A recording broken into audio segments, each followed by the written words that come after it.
आध्यात्मिक वर्षा, जो एक ज्ञान का संगम है, उसमें आपका स्वागत है। हम सब अपनी जिंदगी में भाग दौड़ कर रहे हैं ना, एक बेहतर नौकरी, बेहतर रिश्ते और ज्यादा खुशी के लिए। लेकिन अक्सर इस भागदौड़ में तनाव और निराशा ही हाथ लगती है। क्या हो अगर हमें पता चले कि हम शायद गलत दिशा में ही भाग रहे हैं? आज हम गीता के एक ऐसे सूत्र की पड़ताल कर रहे हैं जो कहता है कि असली शांति पाने में नहीं बल्कि करने के तरीके में छिपी है। ये गूढ़ और बृहद विश्लेषण हम तक पहुंचा है कप्तान श्याम बहादुर चौहान के गहन लेखन से। और आज का हमारा मकसद सिर्फ एक पुराने श्लोक को रटना नहीं है, बल्कि ये देखना है कि हजारों साल पुरानी ये चाबी आज हमारे जीवन के तनाव, उलझन और असंतोष के तालों को कैसे खोल सकती है। तो चलिए सीधे उस सूत्र पर आते हैं जो इस पूरी चर्चा की नींव ने। श्रीमद् भगवद गीता के अध्याय 6, जिसका नाम ध्यान योग है, उसका पहला ही श्लोक है, अनाश्रितः कर्म फलम कार्यम कर्म करोति यः स सन्यासी च योगी च न निरग्निर न चाक्रिया। इसका सरल शब्दों में भावार्थ है, जो इंसान अपने कर्म के फल पर आश्रित हुए बिना, मतलब नतीजे की परवाह किए बिना अपना करने योग्य कर्तव्य कर्म करता है, वही असली सन्यासी है। और वही असली योगी भी। वो नहीं जिसने दिखाने के लिए यज्ञ अग्नि जैसे कर्मकांड छोड़ दिए हैं, और नहीं वो जो आलस्य के कारण कुछ करता ही नहीं। एक मिनट, ये तो बहुत बड़ी बात है। तो इसका मतलब ये हुआ कि योगी या सन्यासी बनने के लिए हमें अपना घर, परिवार, नौकरी, ये सब छोड़कर कहीं जाने की जरूरत ही नहीं है।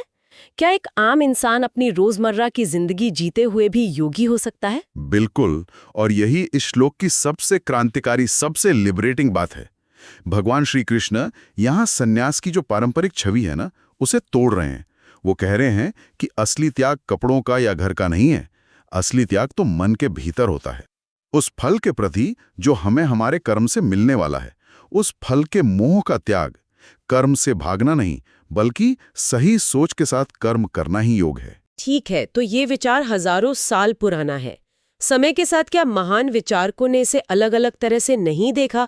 मतलब क्या आदि शंकराचार्य के सन्यास और स्वामी विवेकानंद के कर्म योग में कोई फर्क है, या ये बस एक ही सिक्के के दो पहलू हैं? ये बहुत अच्छा सवाल है। देखिए, सार तो एक ही है, लेकिन उसकी जो प्रस्तुति है ना, उसमें क्रांति आ गई। शंकराचार्य ने इसे ज्ञान और वैराग्य के बहुत गहरे दार्शनिक संदर्भ में समझाया, जो शायद उस समय के आम इंसान के लिए समझना और अपनाना थोड़ा मुश्किल था। वो एक तरह से पीएचडी लेवल की बात थी, कह सकते हैं। लेकिन स्वामी विवेकानंद ने उसी विचार को एक सामाजिक और राष्ट्रीय मिशन में बदल दिया। उन्होंने कहा, अपने काम को ही पूजा बना लो, देश की सेवा करो और फल की चिंता ईश्वर पर छोड़ दो। उन्होंने इस गहरे दर्शन को मठों और गुफाओं से निकालकर आम आदमी के हाथ में एक हथियार बना दिया। एक ऐसा हथियार जिससे वो अपनी और देश की दोनों की किस्मत बदल सकता है। वाह, मतलब विवेकानंद ने इसे एक तरह से डेमोक्रेटाइज कर दिया, उसे हर किसी के लिए एक्सेसिबल बना दिया। ये तो हुई दर्शन की बात, पर मैं हमेशा ये सोचती हूँ कि क्या ये सब सिर्फ मन को समझाने की बातें हैं, या इसके पीछे कोई विज्ञान भी है? और यही बात इस ज्ञान को आज के समय में और भी ज्यादा प्रासंगिक बना देती है। इसका सीधा संबंध हमारे दिमाग की बनावट से है। न्यूरोसाइंस हमें बताता है कि जब हम नतीजों की बहुत ज्यादा चिंता करते हैं, मेरा प्रमोशन होगा या नहीं, लोग क्या कहेंगे, मैं फेल तो नहीं हो जाऊंगी, तो हमारे दिमाग का जो डर वाला स्विच है, जिसे वैज्ञानिक भाषा में एमिगडाला कहते हैं, वो ऑन हो जाता है। अच्छा, तो ये सिर्फ महसूस करने की बात नहीं है, बल्कि हमारे शरीर के अंदर बाकायदा एक केमिकल रिएक्शन होता है। बिल्कुल। जैसे ही अमिगडाला एक्टिव होता है, शरीर में कॉर्टिसोल नाम का स्ट्रेस हार्मोन दौड़ने लगता है। ये वही हार्मोन है जो हमारी सोचने, समझने की शक्ति, हमारी क्रिएटिविटी, हमारी प्रॉब्लम सॉल्विंग एबिलिटी, सबको कम कर देता है। हम डर से काम करने लगते हैं, विवेक से नहीं। और इसका उल्टा भी उतना ही सच है। जब हम फल की चिंता छोड़कर सिर्फ काम की प्रक्रिया में डूब जाते हैं, तो दिमाग का सोच समझकर फैसले लेने वाला हिस्सा, प्रीफ्रंटल कॉर्टेक्स, हाँ बिल्कुल, प्रीफ्रंटल कॉर्टेक्स, वो ज्यादा एक्टिव रहता है। अरे वाह! तो जिसे हम आम भाषा में काम में खो जाना या धुन में होना कहते हैं, वो असल में यही फ्लो स्टेट है। मतलब गीता का ये ज्ञान आज की साइकोलॉजी की सबसे कटिंग एज थ्योरी से सीधे सीधे जुड़ता है। ये तो कमाल है। जी, ये वही फ्लो स्टेट है जहां इंसान अपने काम में इतना मग्न हो जाता है कि उसे समय का, भूख प्यास का और यहां तक कि मैं का भी एहसास नहीं रहता। और मजे की बात यह है कि इंसान की परफॉर्मेंस और उसकी खुशी दोनों ही इसी अवस्था में अपने चरम पर होती हैं। तो ये साफ है कि ये ज्ञान सिर्फ किताबों के लिए नहीं है। चलिए अब सबसे जरूरी हिस्से पर आते हैं। इसे अपनी जिंदगी में उतारें कैसे? व्यक्तिगत विकास से शुरू करते हैं। मैं रोज सुबह उठती हूँ, मेरे पास करने के लिए 100 काम है, डेडलाइंस हैं, मैं नतीजों की चिंता कैसे ना करूं? इसकी शुरुआत एक बहुत छोटे से मानसिक बदलाव से होती है। तकनीक बहुत सरल है। हर सुबह अपने दिन भर के कर्तव्यों की एक सूची बनाइए, लेकिन लक्ष्य ये मत रखिए कि आज मुझे ये सब खत्म करना है। लक्ष्य रखिए कि मैं हर काम को अपनी पूरी क्षमता और ध्यान से करूंगी। जब आप काम कर रहे हो तो बस उसी काम में रहिए। ये मत सोचिए कि बॉस क्या कहेगा या इससे क्या हासिल होगा। लेकिन ये कहना आसान है, करना मुश्किल। मान लीजिए किसी छात्र का कल बहुत बड़ा इम्तिहान है, उसका भविष्य उस नतीजे पर टिका है, वो फल की चिंता कैसे छोड़ दे? गीता फल की आसक्ति यानी अटैचमेंट टू द रिजल्ट उसे छोड़ने को कहती है। छात्र का कर्तव्य है पूरी लगन से पढ़ना। वो यह सोचे कि मेरा काम है अपना 100% देना। जब वो नतीजे के डर से मुक्त होकर पढ़ेगा तो उसका कंसंट्रेशन बढ़ेगा, है ना, उसकी याददाश्त बेहतर होगी और पैराडॉक्सिकली उसके सफल होने की संभावना भी बढ़ जाएगी। असफलता का डर ही तो परफॉर्मेंस को सबसे ज्यादा गिराता है। जब आप अपने मूल्य को अपने प्रयास से जोड़ते हैं ना, न कि परिणाम से, तो आत्मविश्वास अपने आप बढ़ जाता है। ये एक बहुत शक्तिशाली विचार है। प्रयास पर नियंत्रण हमारा है, परिणाम पर नहीं। अब इसे रिश्तों पर लागू करते हैं। मुझे लगता है कि परिवारों में ज्यादातर झगड़े और मनमुटाव उम्मीदों की वजह से ही होते हैं। मैंने तुम्हारे लिए इतना किया, तुमने मेरे लिए क्या किया? आपने बिल्कुल सही नब्ज पकड़ी है। ये सिद्धांत रिश्तों में सद्भाव लाने की सबसे बड़ी कुंजी है। पर यहाँ एक सवाल उठता है, क्या रिश्तों में बिना उम्मीद के जीना संभव है? ये सुनने में बहुत आदर्शवादी लगता है ना। अगर कोई अपना कर्तव्य नहीं निभा रहा तो क्या हमें चुपचाप सहते रहना चाहिए? ये सिद्धांत कहाँ तक व्यवहारिक है? हाँ, ये मेरा अगला सवाल ही था। ये एक तरफा तो नहीं चल सकता? नहीं, ये एक तरफा नहीं है। और इसका मतलब चुपचाप सहना भी नहीं है। इसका मतलब है अपनी मानसिक शांति का रिमोट कंट्रोल दूसरे के हाथ में न देना। एक पति या पत्नी का कर्तव्य है प्रेम, सम्मान और सहयोग देना। ये उनका कार्यान्वयन कर्म है। वे ऐसे इसलिए करें क्योंकि ये सही है, ना कि एक सौदे के तौर पर कि मैं ये करूंगा तो मुझे बदले में ये मिलना ही चाहिए। जब आप अपेक्षा के बोझ से मुक्त होकर अपना कर्तव्य निभाते हैं तो रिश्ते में एक अद्भुत हल्कापन और एक पवित्रता आ जाती है। और जब हम महिलाओं की बात करते हैं, खासकर गृहिणियों की, जिनका काम अक्सर गिना भी नहीं जाता, उनके लिए ये सिद्धांत कैसे काम करता है? ये उनके लिए एम्पावरमेंट का सबसे बड़ा टूल है।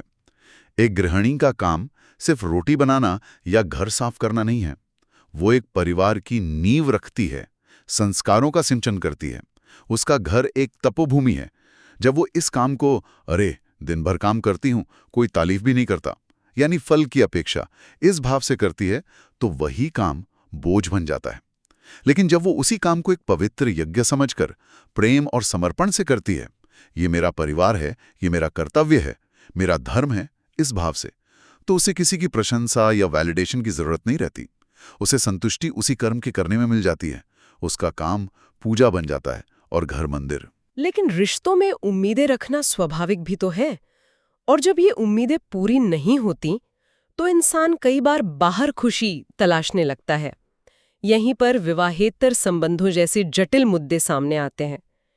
क्या गीता का ये सिद्धांत ऐसे मामलों में कोई रास्ता दिखाता है जहां कर्तव्य और व्यक्तिगत इच्छाओं में टकराव हो? निश्चित रूप से गीता का सिद्धांत किसी पर दोष लगाने या जज करने के बजाय व्यक्ति को आत्मविश्लेषण के लिए प्रेरित करता है। ऐसे संबंध अक्सर व्यक्तिगत सुख या भावनात्मक खालीपन को भरने की इच्छा यानी फल की तीव्र अपेक्षा से जन्म लेते हैं। गीता हमें पूछने के लिए कहती है, मेरा सच्चा कर्तव्य क्या है?